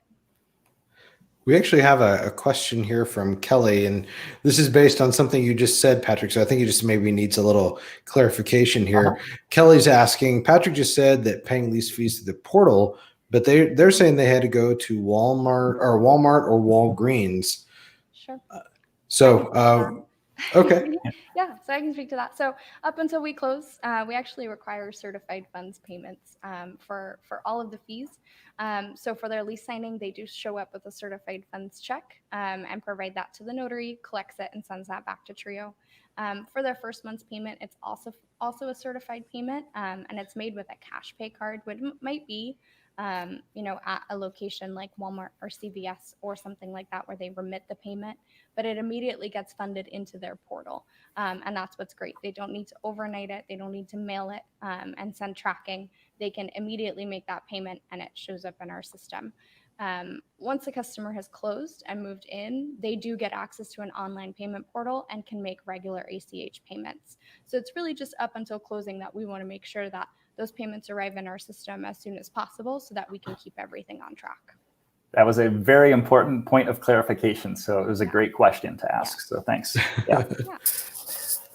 All right. Should we move on to the next part? And that's about the what's coming soon, Lindsay? Yeah, you got it. I'm so excited about this part. Okay. Me too. And I will point out, I got us back on timing track. So There just you go. Thank you, Patrick. Oh my God. I'm going to mute him. No, I'm just kidding. We were worried No. about needing to mute him in our rehearsal the other Yeah. day, right? So Now, we said that there was going to be several big announcements, but this is something this is one of the big announcements, I guess. We didn't even advertise this one, but this is a really important one, and things that I know a lot of people have been asking questions and I haven't been answering it. The reason why is because it's coming up, I promise. So let's go ahead and talk about that right now. yeah, you got it. So we're excited. We talked earlier about having a customer portal. It's something we haven't had, but that we're working on and will be ready very soon. Is an agent portal. So what'll be great about this is that it's very much, you won't have to call in or email or wait for a response from us to be able to track your referrals, to track your transactions, to update any of your personal information that you submitted into us, like your brokerage agreement. If you switch brokerages, you should be able to update that on your own without needing to contact us for that. But what's great too is that we're also trying to consolidate all of the different places you're currently having to register with us in order to do your training and to take your exam. So we're just consolidating all of that material for you into one place so that you can be more efficient in how you work with us. We can be more efficient in how we work with you, and we can make sure you get great customer service all the time. Yeah, this is really exciting. It really is huge. But I'm going to use a mountain climbing term here. That's like the false summit before you hit the summit in terms of your big announcements for today, Aaron. It is. It's a baby announcement. No, but this is an announcement that people ask for all the time, and I'm really excited about this. And I know, Lindsay, you, Patrick, and I have been working on this and trying to get this going for quite some time now. And so, like I said, it's coming soon. So don't ask when's it coming, but it's coming soon. We'll definitely make sure everybody knows once it's available. Exactly. But this is going to be so helpful in terms of the information that you're getting and the way you can go ahead and grab your resources and look at your clients and everything else. So Lindsay's been working really hard on this. Thank you so much, Lindsay. I'm really, really excited about that. And I know everybody else is super excited about that too. So really, really cool. All right. So why don't we talk about how to become, wait, we don't need to talk about this, do we? Yeah, I guess we do. Yeah, we're just going to flip through this real quick. Yeah, exactly. This is a quick kind of a refresher again. I mean, most of you have probably already gone through this part or at least are aware of it. But for those of you that aren't, I think it's just helpful to go over it again. So how do you become a preferred partner? How do you become a Trio agent or a preferred agent? Well, we've broken it into 3 pretty basic and easy steps. This is where all of you get to know Aaron on a first name basis, and he gets to know you pretty intently as well. Aaron's doing the training through all of this. But the first one is joining our Trio webinars. I mean, we've really done, we think a good job, and we continue to, like everything else, refine this to make it better, but of trying to provide the tools to educate all of you in a way to how to work with our program and work with us most effectively for the customers. I think, Eric mentioned that earlier about, what they do with their firm and some of their educational outreach with their radio programming, but ours is through, our training webinars, as step 1. Step 2 is registering online. You've got a couple of different things that we ask you to upload for that. And then 3 is to take the exam. And so it's an open platform, meaning you can use the websites or notes or whatever you have to pass it. It's a 90%, which seems like a high rate, but at the same time, it's not super difficult if you've put the time in to at least attend a webinar and know how to find information on our websites. Then it's actually fairly easy to pass. So I think where people run into conflict is if they think, I can pass this, no problem, and they go and take it, and they're like, I wasn't able to answer that one. So there are some trick questions in there. Yeah, there are a few. So with that, and then in terms of for our lending community, we had Tom Morelli on earlier as far as what we've set up with our, for instance, with Land Home Financial. and what we're working on with Essex as well as our two primary lenders, if you will. But in terms of how to become a TRIO lender. So like for real estate agents, this TRIO is an open platform. Any real estate agency, agent, any lender and LO can work with TRIO in our program. But from a lender standpoint, you have to be set up with one of our master servicers through an agreement as a wholesale broker relationship from the two lending firms, or as a correspondent lender. And so typically right now we've been focused on the wholesale and developing the wholesale channel. I know that earlier this morning we had one of our guys over at Nexa Home Loans and Nexa Mortgage. Nexa's been, really active with us. Ken spoke this morning from Top Choice Lending. Both Nexa and Top Choice have wholesale agreements with Land Home, and so as a referring lender, and have been really working that hard in terms of generating additional business flow for themselves and their firms, which is exciting. And we expect to see a lot more of that. And we're working on some new products that we think will be more lender friendly in terms of terminology and just application, if you will, that we're excited. And like everything else, when we say it, we'll make a big splash on that when it's ready. But so again, the TRIO mortgage, if you will, originating loans, we're able to help save denials. We just really press on that. I think, denials that may have happened a few months ago, even, you should go back and look at those and near quals that aren't even ready to get approved yet. Maybe you accelerate that and get them into a house now with TRIO. So again, you're still earning fees. They're subject to those agreements that we, lender to lender agreements. But we've set them up to be favorable for referring lenders and to make that work. And then as far as correspondent lending, we're opening it up it is open actually for correspondent lenders to work with our program in Texas and Arizona. We'll be expanding that to all of our other markets as we continue. And so I think that's going to be helpful for some of the bigger lenders that don't necessarily want to operate under a wholesale channel. They want to be a correspondent. They want the control, so they can have that. And again, like I said, we're continuing to expand this program for the lending community, where we think it's a super valuable tool and important to our program for our customers as well. So the next steps in terms of how to register are you go on to trioresidential.com, you register for a webinar, you apply to become TRIO Preferred. The webinars and that status, they're not limited to real estate agents. The LOs, we encourage you to go in and do the webinars and take the exam as well. It's very important in terms of your educating yourself on how to most effectively work with our program and market our program successfully. And then in terms of our compensation guide for our real estate agents, again, it's important to note that TRIO represents the procuring cause. We're the ones that have established the buying entity for this financing for our program. And so that's without that, this doesn't happen. And so our team coordinates each transaction with the support and cooperation with our agent, who, as I said earlier, once we take over the assignment and the contract, is working to represent us on the transaction at that point forward. We're truly partners in this financing transaction experience. And so the agents, earning the commissions when the home closes, just like they do, but there is a referral fee that's paid to TRIO Residential, our procuring real estate brokerage firm, for the work that we do to bring that.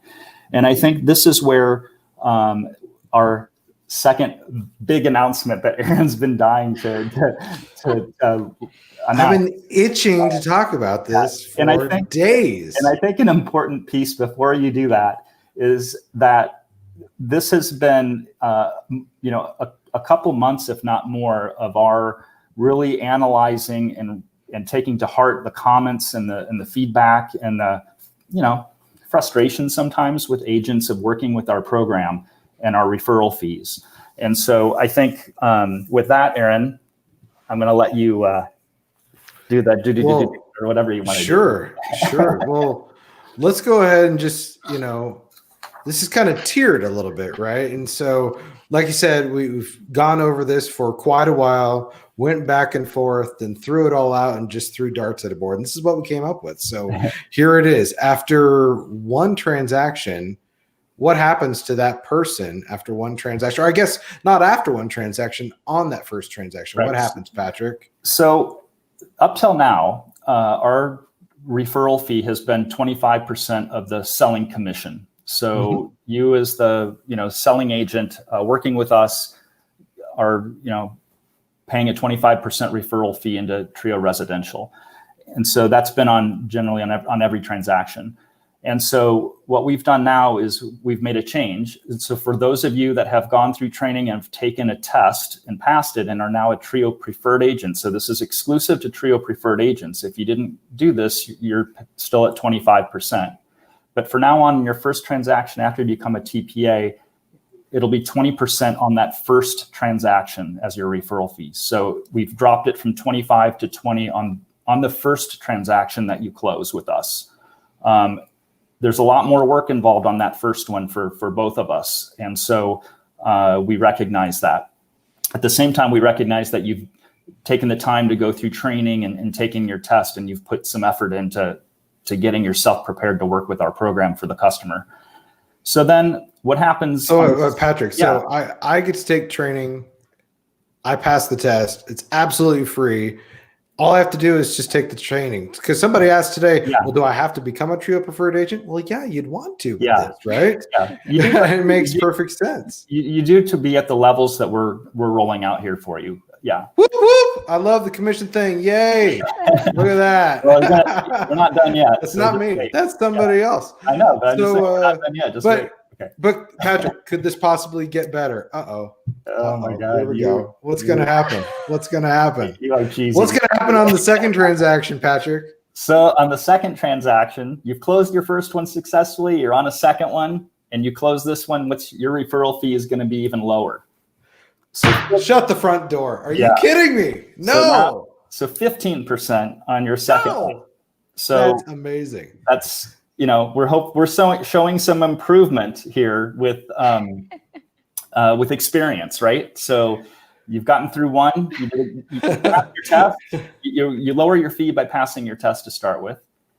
You close your first deal. Now you've lowered your referral fee for your second deal. Your second deal closes. So that's a 15% referral fee now. And this will be effective January 1st, just so you know. So this takes effect January 1st, 2021. So, we're a month and a half away, or 2 months. See, people are so excited right now. Look at this. Right? So then what happens though, Aaron? There's still more room on the slide. There's still more room on the side, because what does TRIO mean, right? Good things come in threes, right? So on your third transaction, one of you, go ahead and say it. What happens? Lindsay, go for it. Me? All right. 10%, guys. What? Are you kidding me? Look at this. This is so exciting. Everyone is so excited about this on Facebook. So, wow. This is really great, guys. And not only will your transaction referral fee fall to 10% for the third transaction, it'll be for everyone after that for the year. And in addition to that, we're going to give you a little bump on your Trio preferred agent status, and we're going to give you a plus after that to show that you've earned, you've got some experience with our program now, that you're a plus agent as opposed to just, a Trio preferred agent, to give you a little additional, distinction, if you will. And so we're trying to reward the work, the effort, the time of working with our program to hopefully help, allow you to expand your opportunities out there and really grow your business with Trio being a significant piece of that. And so this wasn't something we designed and just thought of and whipped together. We spent a lot of time going through a lot of different scenarios to get to this, and we felt that this was the kind of the best way to make sure it all kind of works for everybody effectively.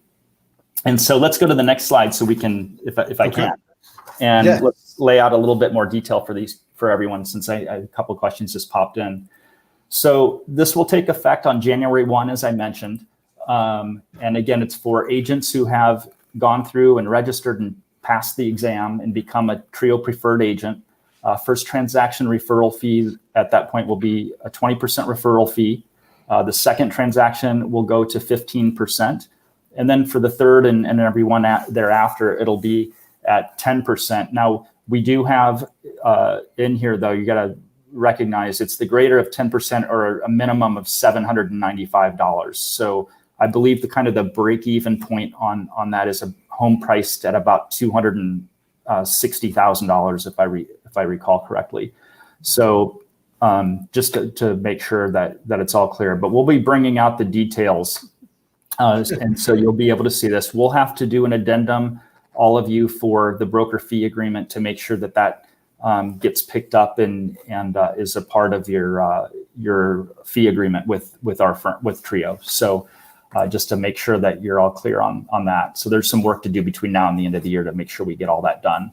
We're going to have some new marketing and partnering programs that are going to be a part of this. I think they're going to be really exciting, and it'll allow you to choose on your own behalf if you want to tie into TRIO's marketing support and additional support and partnering opportunities or not. That'll be at your discretion over and above what we've laid out here. So I'm sure Aaron will go through all of that when he does his future training and talks, but we'll be making a lot of announcements, and we'll put it all out there for you to have access to and read through and everything else. Aaron's good at keeping you informed, so right. Well, we have a lot of excitement here. I love Rob's.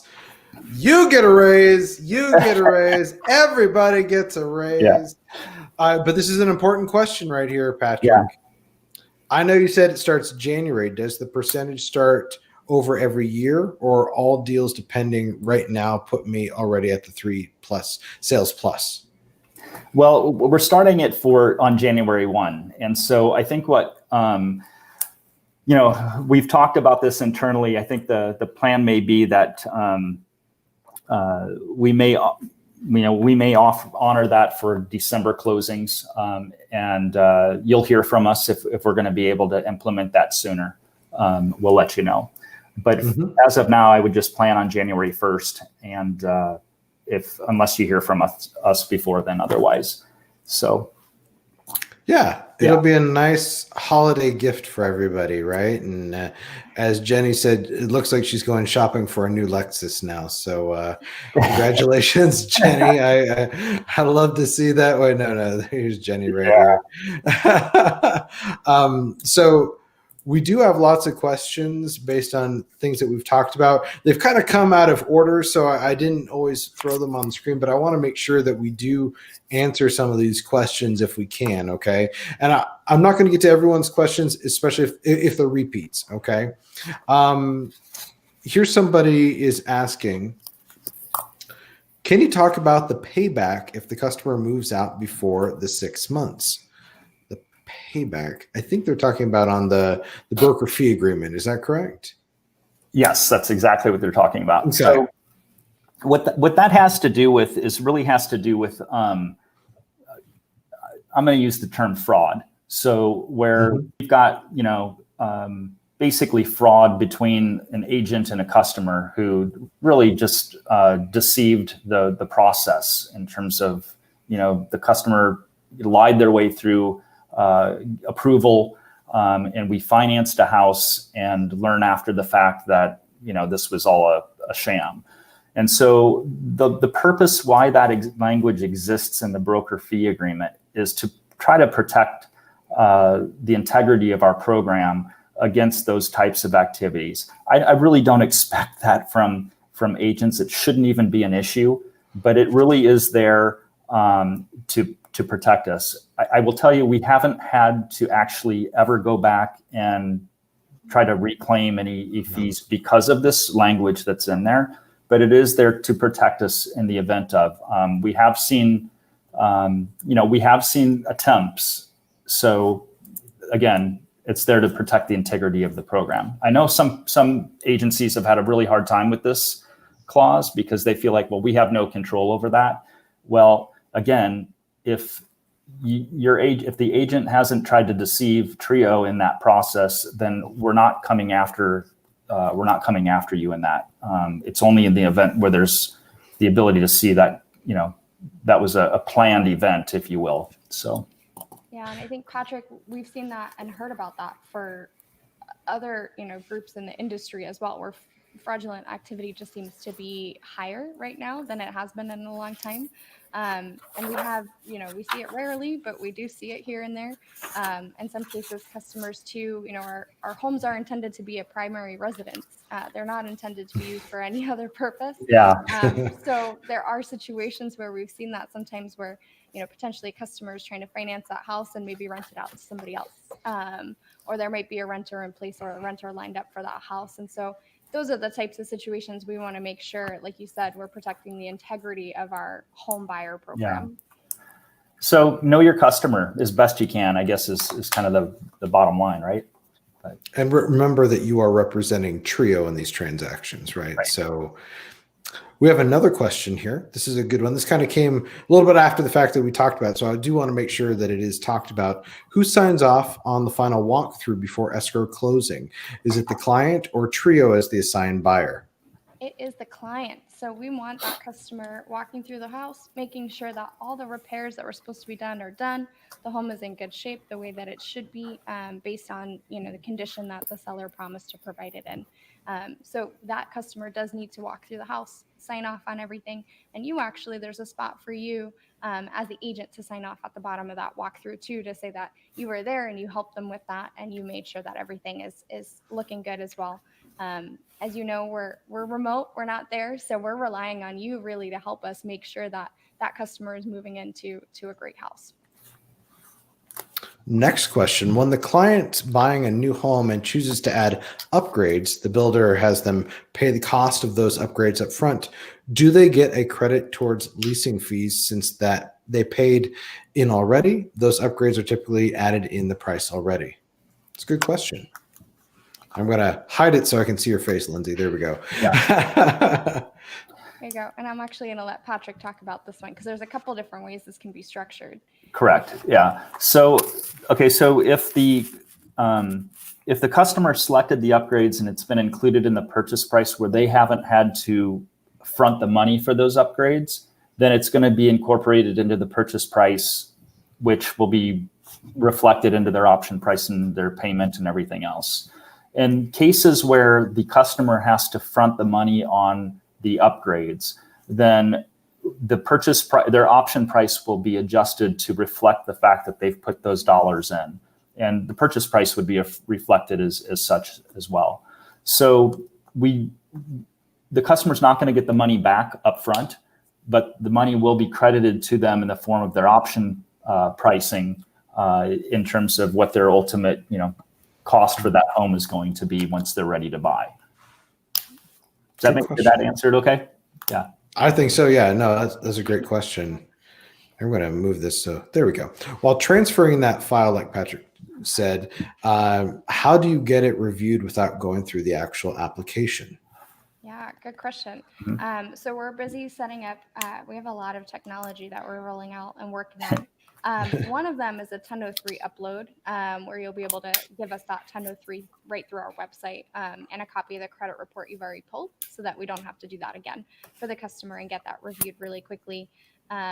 And if that actually comes out to be, okay, we've done an initial review and that turns out to be a pre-approval, it'll create the application and then just have the customer go in and fill out those final couple of disclosures. So that's the end goal for us on the technology for that. But for right now, we do actually have just access for you to be able to email in a 1003 with the customer's permission, of course, with a copy of their release, and have us take a look at that, just basic information.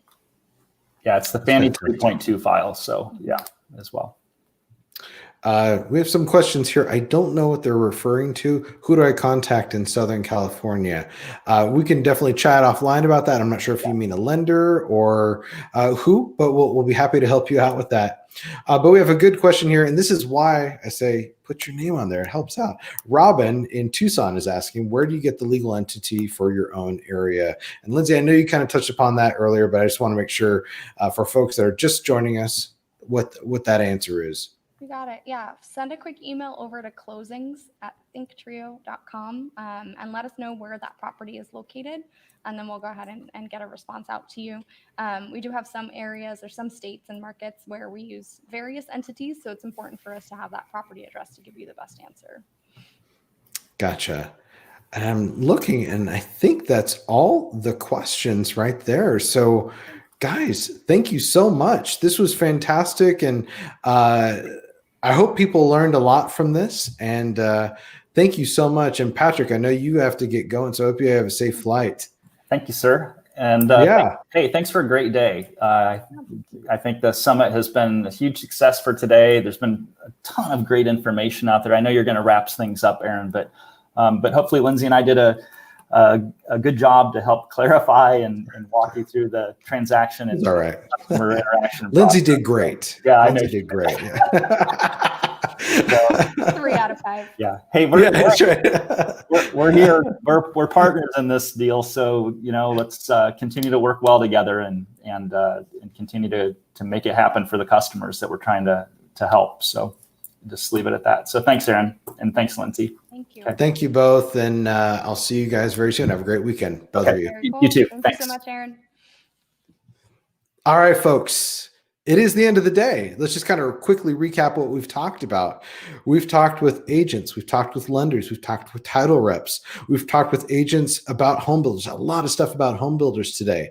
We've talked with a Washington, D.C. policy expert about what's going to happen with the new administration, right? And so all these things are super important. Obviously, we did a deep dive into the application and the underwriting and everything involved in the TRIO process so that you understand the transaction and closing process completely.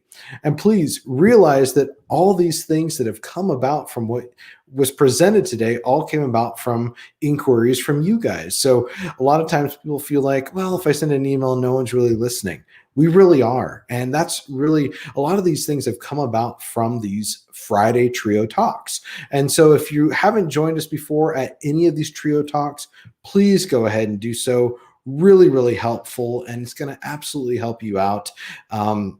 And like I said, it's a two-way conversation. As you guys can see, a lot of the things that we've kind of rolled out, this portal and the referral fees and, the TRIO Next program, these are just a handful of the things that we're rolling out that we felt comfortable rolling out right now. But like Lindsay said, there's a lot of new transactions and a lot of new, technology things coming about very, very soon. So stay tuned for that. So quick little recapping here. We're going to be sending you out a survey here very soon.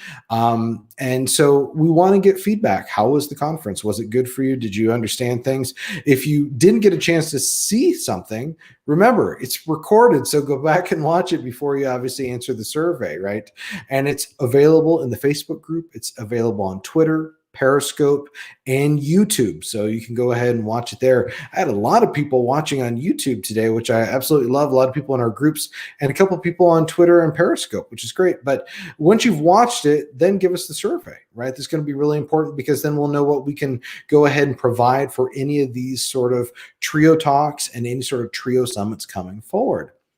Next, I want to talk about this. Network with your colleagues. I already saw a couple people doing that, saying, hey, I'm in this area. I need a lender. Fantastic. This is what that group's for, right? And if you need somebody to talk with, or if I know there was the one question about Southern California. I'm not sure if that's what that meant or not, but we'd love to help you out with that. You can always send an email to info@thinktrio.com. We'll go ahead and connect you with a few people down there, okay? And then finally, don't forget, Trio Talks are on Fridays. Now, we're going to be skipping next Friday because it's Nevada Day, and I will be out of town because it's Nevada Day. But normally, the Trio Talks are every Friday at 10 a.m. Pacific time. But we wanted to make sure we gave people enough time to go ahead and obviously do any sort of, rewind and go ahead and rewatch the summit or any of the parts that they'd absolutely like to. Okay. Well, I see a lot of comments, a lot of questions here. So I want to make sure that we will get to them, and we will definitely go ahead and answer them in the Facebook group. But everyone, thank you so much for joining us today. Really do appreciate it. Hope you got a lot out of it. Hope you're excited for the end of 2020 and the beginning of 2021 with Trio. See you all very soon. Bye-bye.